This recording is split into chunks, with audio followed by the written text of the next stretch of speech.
North east news সম্প্রতি যেখানে আপনি কাজ করেন, আপনি খুবই গুরুত্বপূর্ণ, আপনার কাছ থেকে অনেক তথ্য পাওয়া যায় সেই আপনার প্রতিবেদনগুলো থেকে। আপনার কাছ থেকে আসলে সেখানে প্রকাশিত সম্প্রতি 8 পর্বের ধারাবাহিক প্রতিবেদন এসেছে বাংলাদেশের 5ই আগস্টের পূর্বাপর একটা পরিস্থিতি নিয়ে, যেখানে যেটি শিরোনাম হচ্ছে the Bangladesh expose, the regime change conspiracy. 8 পর্বের প্রতিবেদন। আমি আপনার কাছ থেকে একটু আসলে এটার সামারি জানাতে চাই আমার দর্শকদের উদ্দেশ্যে, যে আপনাদের ফাইন্ডিংসটা কি, আপনারা এটাকে রেজিম চেঞ্জ কনস্পিরেসি কেন বলছেন, কেন গণ অভ্যুত্থান নয়, একটু জানতে চাই। ওকে, তো আমার মনে হয় যে এই প্রথমে বলে রাখি যে এই যে রেজিম চেঞ্জের ব্যাপারটা, সেটা প্রথম আমরা টের পাই, অন্তত আমি পাই 2024-এর সেপ্টেম্বর মাসে, August actually, immediately after the regime change. তো উম, তো তখন থেকে আমি এটার পেছনে নানান ভাবে মানে ইনভেস্টিগেট করেছি, নানান লোকেদের সঙ্গে কথা বলেছি, অ্যান্ড অনেক কিছু আহ, দিল্লিতে বসে প্রবলেম হচ্ছিল আর কি। But anyway, two cut a long story short, সেটা হচ্ছে যে এটা 2024 পুরো অগস্টের পর কাটলো, 2025টা কাটলো। By the time I was absolutely certain যে এটা একটা রেজিম চেঞ্জেরই মানে story.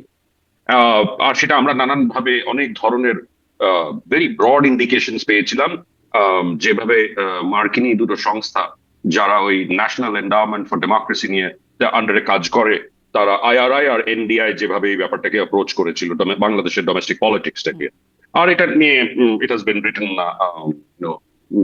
acres of newsprint have gone into on the story.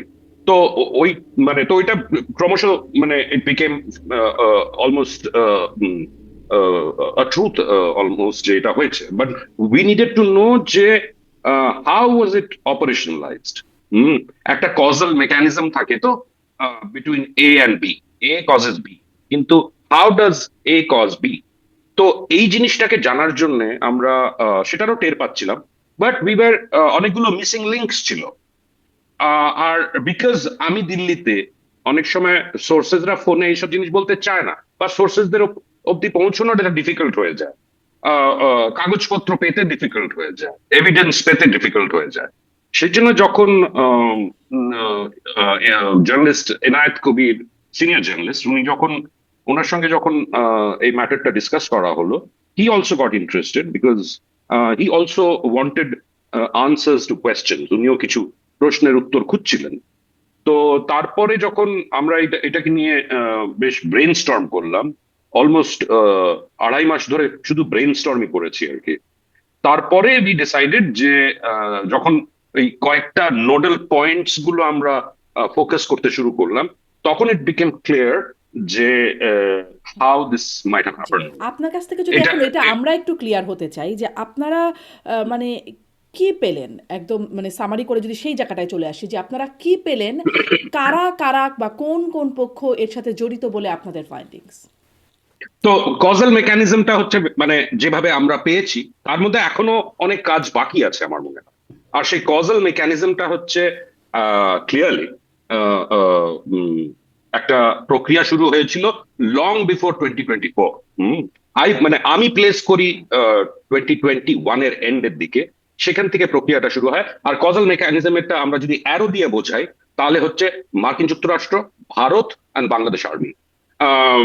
তো this needs to be kept in mind very very clearly, যে এই জিনিসটা ঘটে কিভাবে, আর হু আর দ্য পিপল যারা ফর ডিফারেন্ট রিজনস এই জিনিসটাকে হতে দিয়েছে। হুম।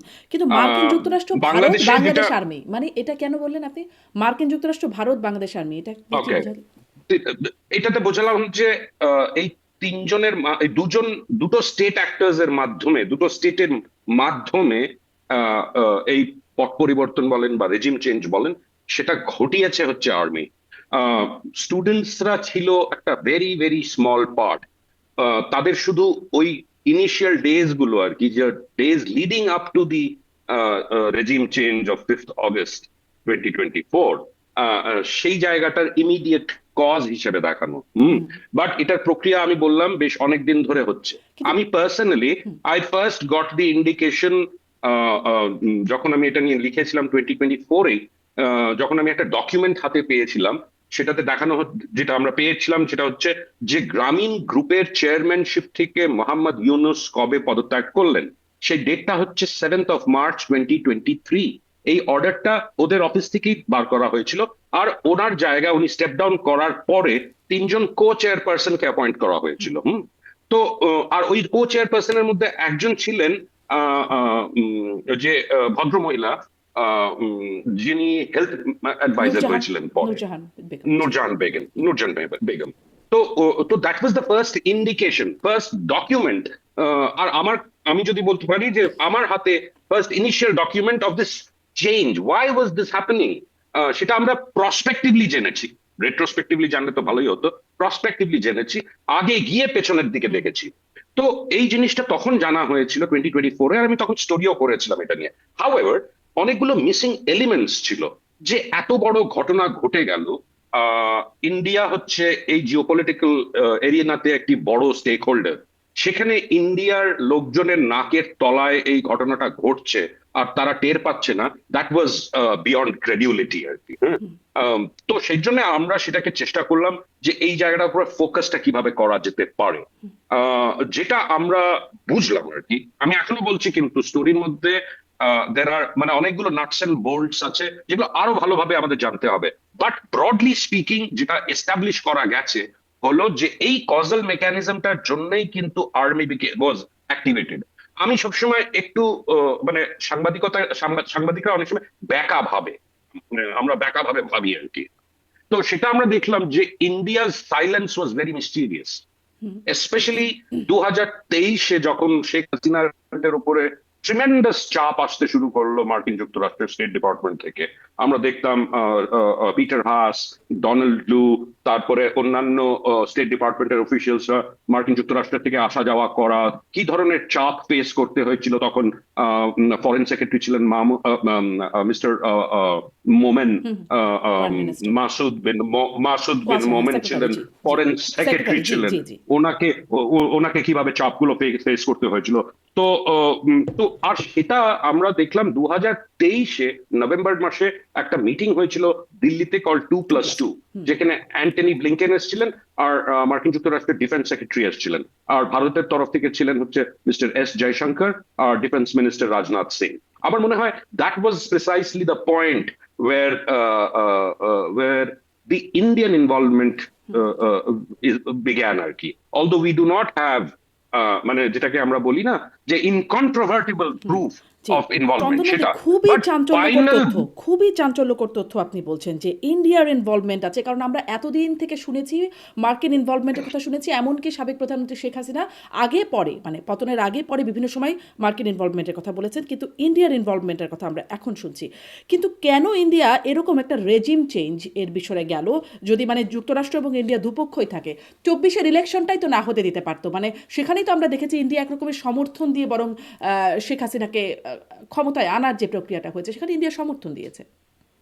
হ্যাঁ, বাট ওখানে কিন্তু সবার মানে মার্কিন যুক্তরাষ্ট্র চাইছিল যে একটা ফ্রি অ্যান্ড ফেয়ার ইলেকশন হোক। হ্যাঁ, আমাদের সবার দর্শকদের সবার মনে আছে, থাকা উচিত যে ওটাকেই একটা বিরাট প্রেসার পয়েন্ট হিসেবে তৈরি করা হয়েছিল।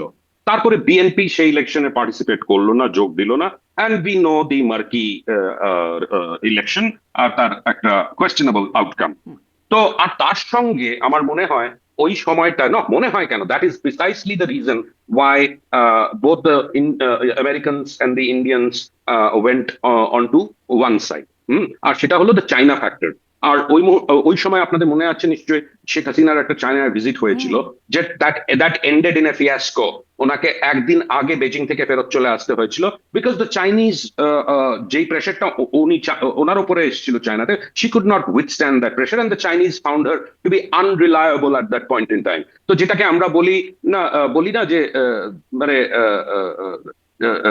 ধবিকা কুত্তা না ঘাটকা না ঘাটকা, সেই যে অবস্থাটা হয়ে গিয়েছিল। তো she found herself completely boxed in ওখানে। আর তারপরেই কিন্তু ভারতবর্ষে সফর হলো ওনার, আর তখনও উনি জানতেন না এটা হতে যাচ্ছে।